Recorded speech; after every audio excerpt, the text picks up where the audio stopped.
राष्ट्र सर्वप्रथम, राष्ट्र सर्वप्रथम, राष्ट्र सर्वप्रथम, राष्ट्र सर्वप्रथम। राष्ट्रपिता महात्मा गांधी की 152वीं जयंती पर 2 अक्टूबर को लक्षद्वीप में महात्मा गांधी प्रतिमा का अनावरण किया गया। लक्षद्वीप में महात्मा गांधी की स्थापित ये पहली प्रतिमा है जो भारत की स्वतंत्रता में महान बलिदान देने वाले स्वतंत्रता सेनानियों की याद में लगाई गई है। महात्मा गांधी की इस प्रतिमा का अनावरण लक्षद्वीप पहुंचे केंद्रीय रक्षा मंत्री राजनाथ सिंह ने किया। प्रतिमा का अनावरण करने के बाद राजनाथ सिंह ने ट्वीट कर कहा कि महात्मा गांधी की जयंती पर उनकी प्रतिमा का अनावरण कवरत्ती में किया। पूज्य बापू को मेरी विनम्र श्रद्धांजलि। आप लोगों ने बहुत ही गर्मजोशी के साथ हम लोगों का खैर मकदम किया है, स्वागत किया है। मैं भी अपनी तरफ से आप सभी बहनों भाइयों का भी खैर मकदम करता हूं, आप सभी का मैं स्वागत करता हूं। इस यूनियन टेरिटरी के एडमिनिस्ट्रेटर, और ये कैसे एडमिनिस्ट्रेटर हैं ये मुझे बतलाने की जरूरत नहीं है, लेकिन इन्होंने मुझे नहीं बतलाया था कि आपके द्वारा इतने प्रोजेक्ट्स का इनॉग्रेशन होगा और यह सब सारा काम होगा। मैं भी होम मिनिस्टर रह चुका हूं, कई यूनियन टेरिटरीज में जाने का अवसर मिला है, लेकिन एक साथ होम मिनिस्टर रहते हुए मैंने कभी भी इतने प्रोजेक्ट्स का न तो इनॉग्रेशन किया है और न तो मैं स्टोन लेइंग की है। पहली बार मैं बधाई देना चाहता हूं। और इसी प्रफुल्ल पटेल जी ने मुझे आमंत्रित किया और कहा कि बापू जी की स्टैच्यू का अनावरण आपके द्वारा होना है। महात्मा गांधी का कंट्रीब्यूशन भारत के लिए कितना बड़ा है, यदि इसकी चर्चा की जाए कई घंटों का समय लगेगा। और गांधी जी इस देश की ऐसी कद्दावर शख्सियत थे मेरे दोस्तों। कुछ शख्सियत ऐसी होती हैं जो एक पीढ़ी को इंस्पायर करती है, तो गांधी जी एक ऐसी शख्सियत थे।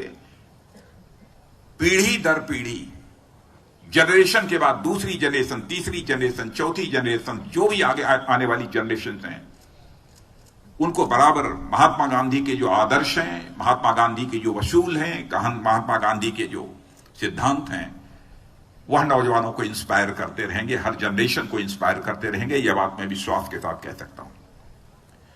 अंग्रेजी हुकूमत के खिलाफ जब उन्होंने आंदोलन छेड़ा था, उस समय सारे फ्रीडम फाइटर्स को उन्होंने कहा था कि आंदोलन होना चाहिए गुलामी के खिलाफ, तो पीसफुल होना चाहिए और नॉन वायलेंट होना चाहिए। ट्रूथ और नॉन वायलेंस, यह उनके आंदोलन का आधार था।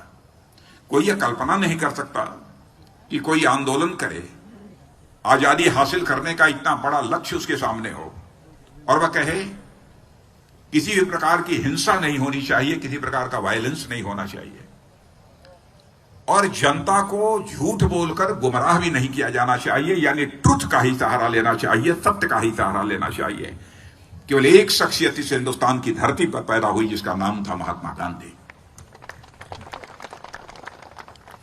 नॉन वायलेंट मेथड्स पर उनका कितना बड़ा भरोसा था।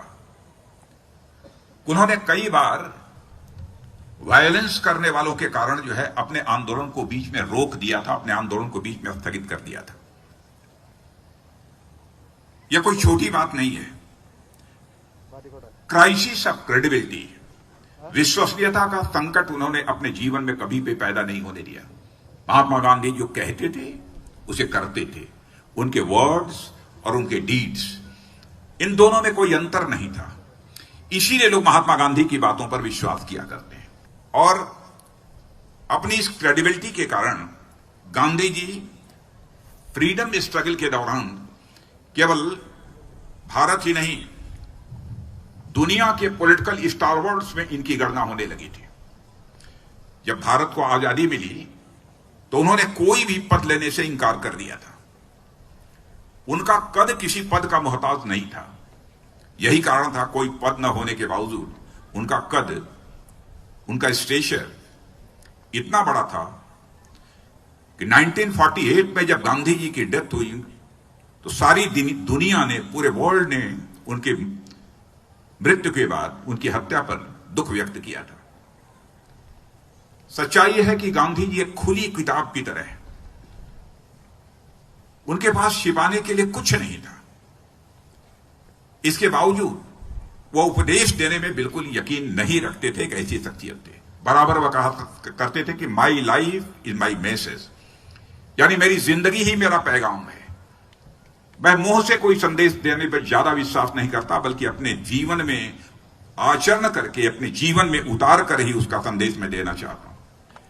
एक वक्त था जब लोग, मालदीव भी एक अंडर डेवलप्ड आइलैंड था, मगर आज पूरी दुनिया में मालदीव की एक अपनी पहचान बन चुकी है।